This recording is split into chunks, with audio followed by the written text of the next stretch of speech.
Hello, for my material science project, I decided to discuss bond length and the importance it has in holding everything together, um, as well as its importance to material science. So what is bond length?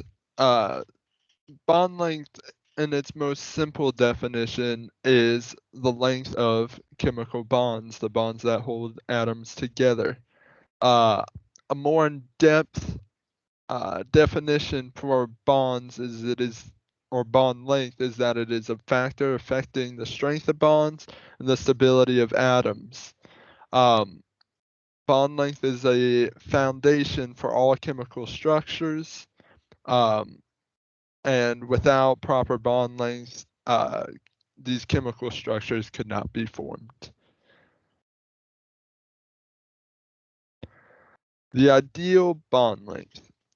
So one of the primary reasons for why bond length is so important is that if in this ideal bond length is not met, many chemical compounds will not be formed.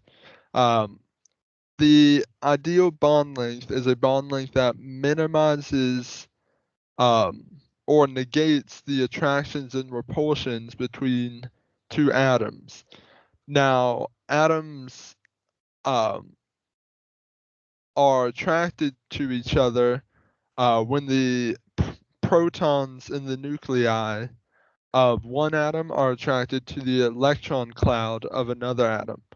When these uh, attractions are strong enough, the two atoms will form a bond, and if this bond is too far apart, there won't be a strong enough attraction, the bond won't form. If these bonds are too close together, um, then the protons will be so close that the repulsion will outweigh the attraction, um, and the bond will be unstable. Here I have a diagram of the ideal bond length. As you can see, um, the protons are not too close to each other, but yet the electron clouds are still overlapping, uh, so the attractions are satisfied. Here are some examples of non-ideal bond lengths. Our first diagram, we have a bond length that is too long. Even though the electron clouds are overlapping, they are too far away from the protons to uh, attract enough to hold the bond together. Um, in the second case, we have a bond length that's too short. Uh, the electron clouds overlap, but the protons are too close together, um, and these atoms will end up repelling each other. Atom size and bond length, how they affect each other. Atom size will automatically uh, increase the bond length. As seen by the diagram here on the left, the top is uh, the ideal case in which two atoms have the same size electron clouds, resulting in uh, a perfect bond length. Um, while in the second case, one of the atoms has a larger electron cloud.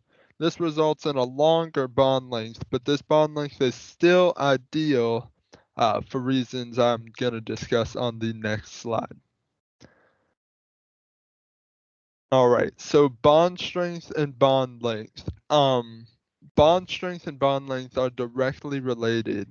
Non-ideal bond lengths uh, result in weaker bonds, um, unless, except for one uh, exception, and that is multiple bonds. Multiple bonds result in shorter bond lengths than the ideal bond length.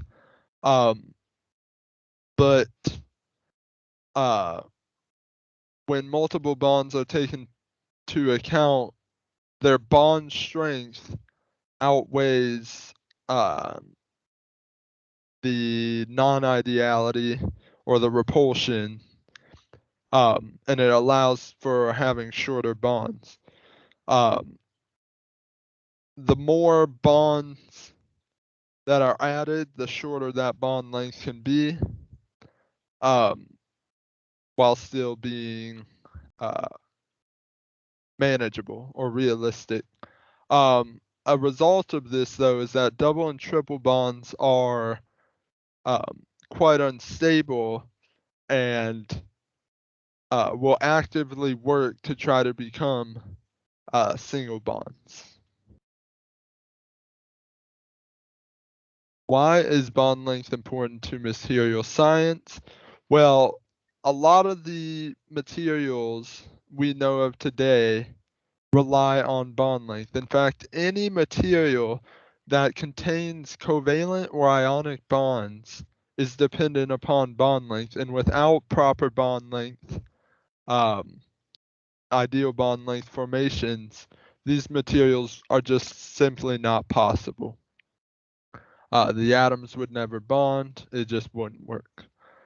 Um, Bond length is also important to material science as it is um, used to determine properties of different materials and as well as the stability um, and how well the material holds together. Um, this is due to bond length having a direct relation with bond strength as well as bond energy. All right, and then next I'm going to show you my 3D model. This is a 3D model representing the ideal bond length. All right, so first we start off with two electron clouds. These are two bonded atoms, bonded at the ideal bond length. And as we can see, we can get a 3D view. There we go. Now, um, let's take a look inside the uh, internals of the atom and what is actually going on. You can see we have uh, our two atomic nuclei containing protons bonded with a perfectly overlapped electron cloud to ensure the most stable or ideal bond. Um, so if we take a look around at the 3D model, you can see that the electron cloud of each atom um, comes and touches the protons of each atom. This results in a very, very stable bond. Um, and this is the ideal case for the atom. That's all I have. Thank you very much and have a good day.